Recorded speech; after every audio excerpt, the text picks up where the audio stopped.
I didn't do it.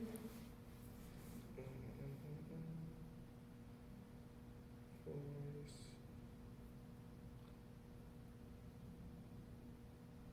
Here we go. Alexander Retreat. Chair video interview. All right, so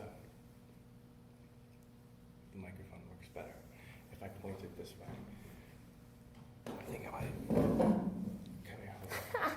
Yeah. Is that weird in the frame? No, it's fine. It's actually kind of funny. Yeah, okay. I'm okay with it if you're okay with it. Okay. What do you get from Alexander Technique? To do less, a lot less with my body, and in turn my brain, because my brain is thinking do less, so that kind of goes through everywhere. Mm-hmm. That's the most broad concept that I grasp, and that leads into everything else, as in just your sense of self is doing less, acknowledging that you are one whole being. It's less work than like, oh, I need to make sure my right butt cheek isn't too tight. Oh, I need to make sure I'm balanced. Oh, you know. So that's what I get from it. Why do you practice Alexander Technique? Because it makes me feel empowered with my body, as in when I move, I don't feel like I have to overexert myself to accomplish something. And it reminds me that I'm enough as is. The way our bodies are designed, it can do everything it needs to do without me interfering so much for my brain. And then that in turn just is good for my empowerment spiritually, like, okay, I am enough. Especially right now in this with Instagram, YouTube, we always feel like we gotta do something, be extraordinary, and which is fine, but I don't know, I wanna just be. Mm-hmm. And what do you want from your chair work? To remind myself to think up and to not think about the end game so much, and just think about getting up off the chair and then going to wherever I'm going. Because what if I think I want to go to the bathroom, but I get off the chair and I decide to go somewhere else instead?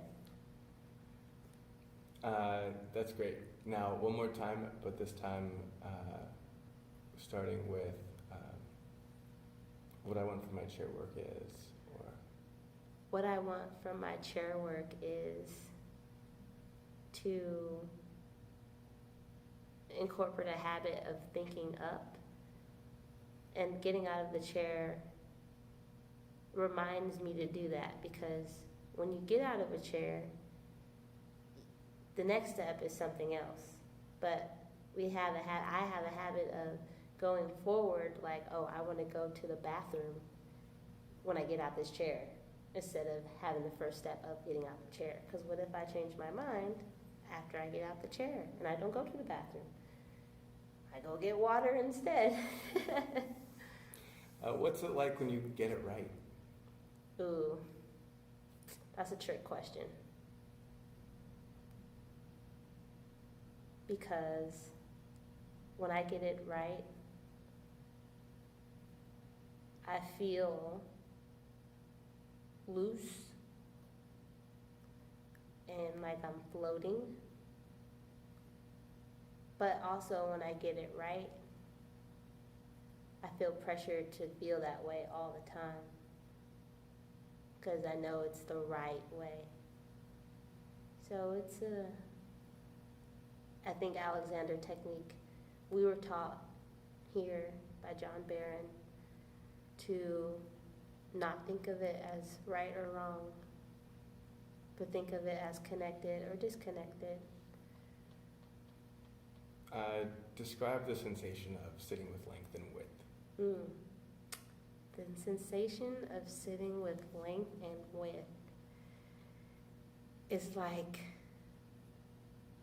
going from Paper Mario to Mario 64. It's like you feel your 3D-ness of yourself. when Da Vinci's painting with the arms and the legs everywhere and representing a 3D figure in space. I'm sure that's what it represents. That's what I'm like, oh, this is what he was talking about. And you can feel it, I feel it in my shoulders the most. And it also feels freeing because you are in this space. It's going back to the floating sensation. What do you struggle with, if at all, with your chair work?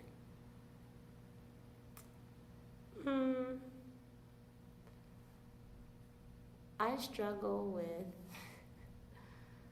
my jaw in general. Like when I feel like I'm focusing, my jaw tenses, and I'm usually focusing, even when I'm asleep, apparently.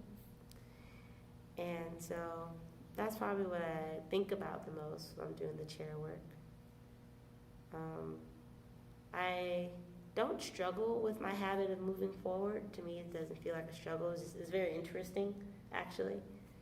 I don't find it struggling, but it's a habit that I'm looking forward to breaking. How has Alexander Technique helped change your experience? Has it changed the way you've experienced things? If so, how?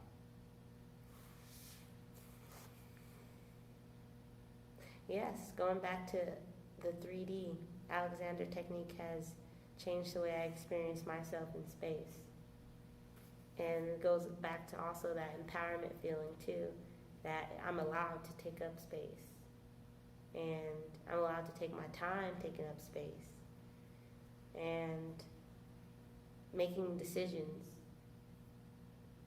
And that sense of connectedness to myself makes me more just empowered, I guess. And more empathetic too, because you notice more. I notice more. What's your biggest takeaway from the retreat?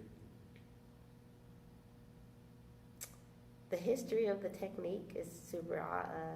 I'm gonna take away this history of the technique. I mean, the people, of course, meeting you, all the OG hippies. But really, just the history of it, because I hope one day it's something that's not drilled, but incorporated into our society, you know? And if people remember the history of how precious it is, how much it helps people. Mm-hmm. And finally, how do you see things differently after studying?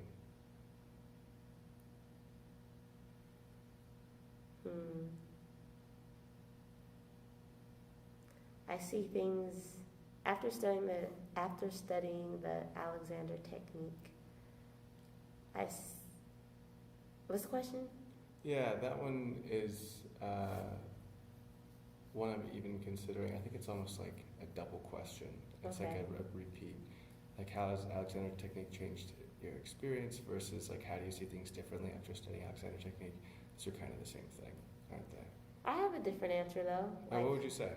It's changed the way I view, Alexander Technique has changed the way I view the fitness world. And I realize how biomechanic fitness is, like functional fitness, squats, push-ups, super biomechanics versus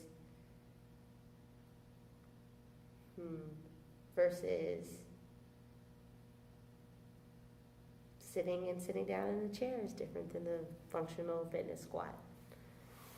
You see those differences. I learned that today when John was talking about how he was taught to sit back with his hips, because that's how you sit back in a squat. You like when you're standing, you bring your hips back onto your heels, and you come back up. But when you're sitting on the chair, your knees just kind of go forward and you sit. You know what I mean? It's biomechanics versus just, I'm going to sit. Yeah. That's great. Thank you. My pleasure. And what's your name? I'm Tyler Jeffries. Cool. Okay. I don't know if I was supposed to say anything after that. Me neither. So what's my name? Just kind of that. Yeah.